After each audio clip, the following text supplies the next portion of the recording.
آؤ میں آپ کو ایک اللہ کے ولی کی کرامت بتاتا ہوں اور ایک نصرانی کا مقابلہ بتاتا ہوں۔ ان کا نام حضرت ابراہیم خواص رحمت اللہ تعالی علیہ ہے۔ کہتے ہیں حضرت ابراہیم خواص رحمت اللہ تعالی علیہ کہ میں اپنی عزلت نشینی کی عادت کے تحت جنگل میں چلا گیا۔ کچھ عرصے کے بعد بیابان کے ایک جانب سے ایک شخص آیا اور اس نے مجھ سے ساتھ رہنے کی اجازت مانگی۔ جب میں نے اس پر گہری نظر ڈالی تو میرے دل میں اس کی طرف سے نفرت پیدا ہوئی اور میں نے خیال کیا یہ کس لائق ہے۔ اس نے مجھ سے کہا اے ابراہیم آپ آزردہ خاطر نہ ہو، میں نصرانی راہب ہوں، آپ کی صحبت کی آرزو میں ملک روم سے آ رہا ہوں۔ جب مجھے معلوم ہوا کہ یہ شخص غیر ہے تو میرے دل کو اطمینان ہوا اور صحبت کا طریق اور اس کا حق مجھ پر بہت آسان ہو گیا۔ میں نے کہا اے نصرانی راہب میرے ساتھ کھانے پینے کی چیزیں نہیں ہیں، مجھے خوف ہے کہ اس جنگل میں تمہیں کوئی تکلیف نہ پہنچے۔ راہب نے کہا اے ابراہیم جہان میں آپ کا بڑا شہرا ہے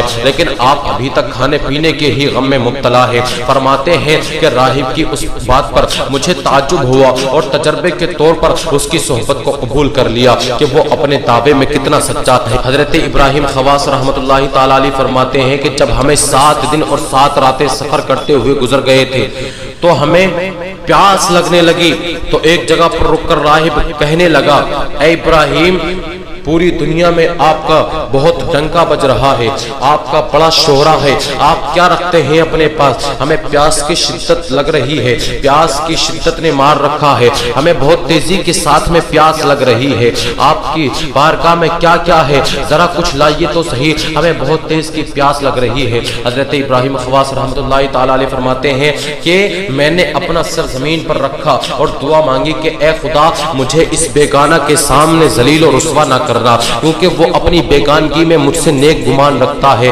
کیا مذائقہ ہے اگر کافر کا گمان مجھ پر پورا ہو جائے۔ وہ فرماتے ہیں کہ جب میں نے سجدے سے سر اٹھایا تو دیکھا ایک تشت میں 2 روٹی اور 2 گلاس پانی کے رکھے ہوئے ہیں، ہم نے اسے کھایا پیا اور وہاں سے چل دیے۔ حضرت ابراہیم خواص رحمت اللہ تعالی علیہ فرماتے ہیں کہ جب 7 دن اسی طرح گزر گئے تو میں نے دل میں خیال کیا کہ میں اس کافر کا تجربہ کروں اس سے پہلے کہ وہ مجھ سے کسی اور چیز کا سوال کرے اور میرا امتحان لے اور میں اپنے مطالبے میں مجھ سے اصرار کرے اور میں ذلت و رسوائی محسوس کروں۔ میں نے کہا اے نصرانیوں کے راہب آج تمہاری باری ہے، دیکھو کہ اتنا عرصہ ریاضت کر کے تم نے کیا پایا ہے، تمہارا مرتبہ کہاں تک پہنچا ہے۔ اس نے بھی سرزمین پر رکھا۔ حضرت ابراہیم خواص رحمت اللہ تعالی علیہ فرماتے ہیں کہ اس نے بھی سرزمین پر رکھا اور کچھ دعا مانگی۔ اسی وقت ایک تشت نمودار ہوا جس میں 4 روٹی اور 4 گلاس پانی کے رکھے ہوئے تھے۔ اللہ اللہ کہتے ہیں کہ میں یہ دیکھ کر سخت متعجب ہوا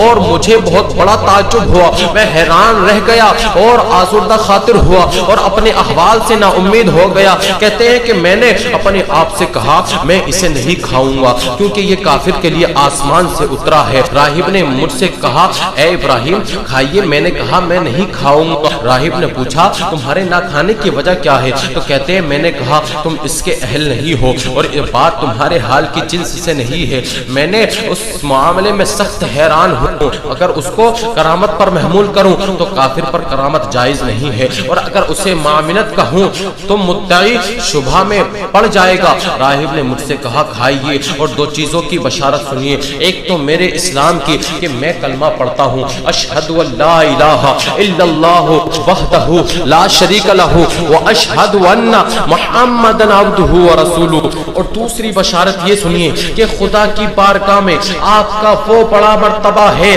کہ میں نے پوچھا وہ کیسے؟ کہتے ہیں میں نے پوچھا میرا بڑا مرتبہ وہ کیسے ہے؟ اس نے کہا اس لیے کہ اس جنس میں سے میرے پاس تو کچھ نہیں تھا، میں نے صرف شرمساری کی وجہ سے زمین پر سر رکھا تھا اور دعا مانگی تھی کہ اے خدا اگر دین محمد صلی اللہ تعالی علیہ وسلم حق ہے اور تیرا پسندیدہ ہے تو تو مجھے 2 روٹی اور 2 گلاس پانی کے عطا کر دے۔ اگر ابراہیم خواص تیرا بندہ ولی ہے، تیرا ولی ہے تو تو 2 روٹی اور 2 گلاس پانی کے عطا فرما دے۔ جب میں نے سر کو اٹھایا تو اس تشت کو موجود پایا۔ اللہ اکبر کبیرہ، یہ ماجرا سن کر حضرت ابراہیم نے اسے کھایا۔ وہ راہب جوان مرد اور بزرگان دین میں گزرا ہے۔ اللہ کافر کبیرہ، یہ اس کی شان کا عالم ہے۔ ایک راہب جو بالکل جو کافر کافر تھا، اللہ اکبر کبیرہ، یہ اس کی شان کا عالم ہے۔ اور اللہ تبارک و تعالی کی بارگاہ میں حضرت ابراہیم